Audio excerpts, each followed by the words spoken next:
ससाई भगत जी, ससाई भगत मतिया। देखिए, आज मैं बता दूंगी, आप सभी का कमेंट है कि मैं कहाँ से हूँ और मेरा रियल नेम जो है वो क्या है। तो देखिए, मैं आपको पूरा बता दूंगी मैं कहाँ से हूँ और मैं कहाँ रहती हूँ और मुझे नाम दीक्षा लिए कितना समय हुआ है। तो ये सारी चीज़ें मैं आज आपके साथ क्लियर करने वाली हूँ। और जो कुछ भगत मुझे कमेंट कर रहे हैं, कुछ भगत मतिया मुझे कमेंट कर रही हैं, तो देखिए उनका सबका मैं आज आपको जवाब देने वाली हूँ। देखिए, और ये देखिए, ये जो मैंने है ना, अभी मैं बताऊंगी आपको ज़रूर कि मैं कहाँ से हूँ। ये जो सारी चीज़ें हैं, ये परमात्मा, ये इतना बड़ा जो प्लॉट वगैरह है, ये सारी परमात्मा की देन है, हमारा कुछ नहीं है। परमात्मा ने इतना कुछ दे दिया इन 10 सालों में, क्योंकि मैंने 2013 में परमात्मा से दीक्षा ली थी। और 2013 से आज तक परमात्मा ने मुझे एक कहते हैं ना, 1 मिनट की टेंशन नहीं है मुझे, बिल्कुल भी टेंशन नहीं है। क्योंकि मुझे जब टेंशन का ऐसा नंबर आता है कि मुझे लगने लगता है कि मुझे कुछ टेंशन सी हो रही है, उससे पहले परमात्मा मेरे साथ होते हैं। वो काम मुझे पता ही नहीं चलता कि कैसे हो जाता है। तो देखिए, इतना बड़ा मैं आपको दिखाती हूँ कि कितना बड़ा एरिया है। जितना भी बड़ा ये एरिया है, ये सारा परमात्मा की देन है। और इतना दे रखा है परमात्मा ने कि मेरी जो झोली है ना, ये झोली छोटी पड़ गई है। और कमेंट जो कर रहे हैं, जैसे कि भगत मतिया कर रही हैं कि मैंने ज्ञान गंगा का कल ही वीडियो डाली थी कि आपने ज्ञान गंगा नहीं पढ़ी क्या। देखिए, वो अब मैं उन्हें क्या बताऊं कि वो किन से जुड़े हुए हैं। गुरुजी ने तो पवन और संजय को गुरुद्रोही खुद ही घोषित कर रखा है। मेरे कहने की तो कोई बात ही नहीं है। बताइए, आप खुद देखिए कि कह रहे हैं कि आप जो ये पाठ वगैरह, वो पाठ के पैसे आप अपने घर ही रख लीजिए, पाठ की ज़रूरत नहीं है। क्यों ज़रूरत नहीं है, बताइए आप, क्यों ज़रूरत नहीं है। जब आप परमात्मा बंदी छोड़ सतगुरु रामपाल जी महाराज जी को भगवान मान रहे हैं, तो फिर पाठ की क्यों ज़रूरत नहीं है। परमात्मा का तो आदेश है कि आप पाठ करवाइए, जोत करवाइए, आपके संकट दूर होंगे। और कह रहे हैं कि भाई आप अपने घर पर ही पाठ करवा लीजिए, जोत के पैसे रख लीजिए। और जब वो परमात्मा है ही नहीं, तो जेल में क्यों है फिर। आप कहते हैं कि तो फिर वो संत रामपाल जी महाराज जी हैं, और जब वो आ जाएंगे तो उनके लिए परमात्मा हो जाएंगे। हमारे लिए वो जेल में हमारी वजह से गए हैं। हम निकम्मे, हम बेकार सड़े हुए हो गए थे, वहाँ पर हमें भेज दिया गया। और आज परमात्मा को अपना धाम छोड़कर खुद यहाँ आना पड़ा, हम जैसी नीच आत्माओं के लिए।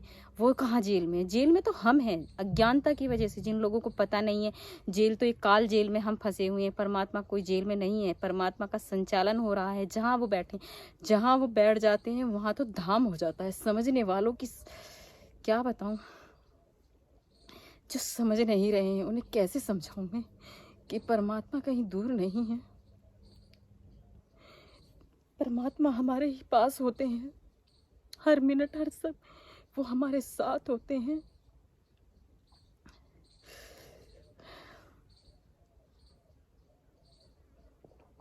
हमारे वो कांटे तक नहीं लगने देते, कांटे लगने से पहले ही वो हमारे रास्ते साफ कर देते हैं। इसीलिए मैं प्रार्थना करना चाहूँगी, जो परमात्मा को जेल में मानते हैं, वो जेल में है ही नहीं। वो तो हर पल हर मिनट अपने बच्चों के साथ होते हैं। इसीलिए आप सही से पढ़िए उस ज्ञान गंगा को। अगर ज्ञान गंगा के बारे में आप समझ नहीं रहे हैं, ज्ञान गंगा में परमात्मा ने सब कुछ खोल रखा है और सब कुछ बता रखा है। और देखिए, वो कहीं आप जो बोल रहे हैं वो धनाना धाम, ये सब चीज़ कहाँ से बने हैं। परमात्मा हमारे पुण्य करवाते हैं कि वो दान दीजिए, दक्षिणा दीजिए। इसीलिए कि हम जैसी नीच आत्मा दान देने से भी कतराते हैं। द्रौपदी ने इतना सा थोड़ा सा दिया था, ये चुन्नी, जैसे कि ये साड़ी, हमारे पास तो कुछ भी नहीं है, उन्होंने इतनी महंगी साड़ी दे दी थी, जिसका परमात्मा ने इतना अपार बढ़ा दिया था। तो हमारे पुण्य करने की वजह से ही परमात्मा हमसे दान के लिए बोलते हैं। लेकिन हम इतने नीच आत्मा हैं कि हम उसे भी नहीं समझ पाते हैं। तो मैं तो यही कहूँगी सभी भक्तात्माओं से कि परमात्मा को कोई जेल में ना समझे, वो स्वयं परमात्मा है। अपना धाम छोड़कर हम जैसी नीच आत्माओं के लिए यहाँ आए हुए हैं। उनको समझें, जानें और भक्ति करें और अपने मोक्ष करा लीजिए, अपने घर चलिए वापस।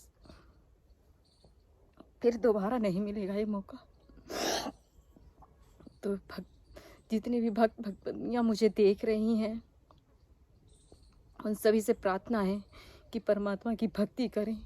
यह कुछ नहीं है, नश्वर शरीर है, एक दिन जाना है। सत्साई भगत जी, सत्साई भगत मतिया, आज तक इतना ही। और मैं बता दूँ हाँ कि मैं कहाँ से हूँ। तो देखिए, मैं यूपी के मेरठ शहर से हूँ। और परमात्मा की इस दासी का नाम पहले रजनी यादव था, लेकिन आज रजनी भगतमती रजनी लिखती हूँ मैं। इस जो कुछ है मालिक की देन है। और मैं आपसे क्या कहूँ, अपने मुंह से बड़ाई नहीं की जाती।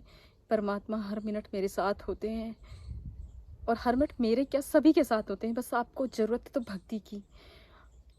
तो आज तक मैं व्लॉग में इतना ही कहना चाहूँगी। अगर मुझसे कोई गलती हुई हो भगत जी या भगतमतियाँ, तो इस दासी को माफ़ करना। सच्चा है।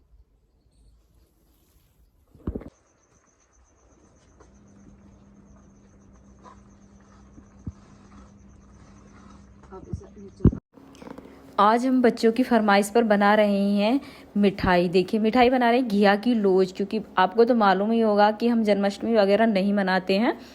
तो हमने सोचा क्यों नहीं, चलिए बाद में बना देते हैं, क्योंकि परमात्मा का आदेश है कि हमारे लिए तो कोई त्यौहार नहीं होता है, तो हम कभी भी बनाकर खा सकते हैं। अगर हम सुखी होंगे तो हमारे लिए तो हर दिन त्यौहार होता है, तो हम परमात्मा का आदेश मानते हैं। और देखिए हमने जन्माष्टमी पर ये सब चीज़ें नहीं बनाई, लेकिन आज हम बना रहे हैं ताकि परमात्मा के ही बच्चे हैं, उन्हीं की फरमाइश पर बना रहे हैं। आज हम ये देखिए हमने घिया की लोज तैयार कर दी है बच्चों के खाने के लिए। तो देखिए कोई भी भगत या भगतमती हैं जो भी नहीं देख रहे हैं, वो त्यौहार बिल्कुल ना मनाया करें। उसके बाद आप बना सकते हैं, या पहले आप अपने बच्चों को बनाकर खिला सकते हैं। तो देखिए मैंने आपको दिखा दिया है कि परमात्मा ने इतनी मौज दे रखी है, बस लेने वालों की कमी है, बाकी कोई कमी नहीं छोड़ते हैं अपने बच्चों के लिए। इतना खाने पीने की मौज है कि शायद आपने पहले कभी ना देखा होगा। परमात्मा के नाम लेने के पास तो बल्ले ही बल्ले है भाई। तो आज तक इतना ही दोस्तों।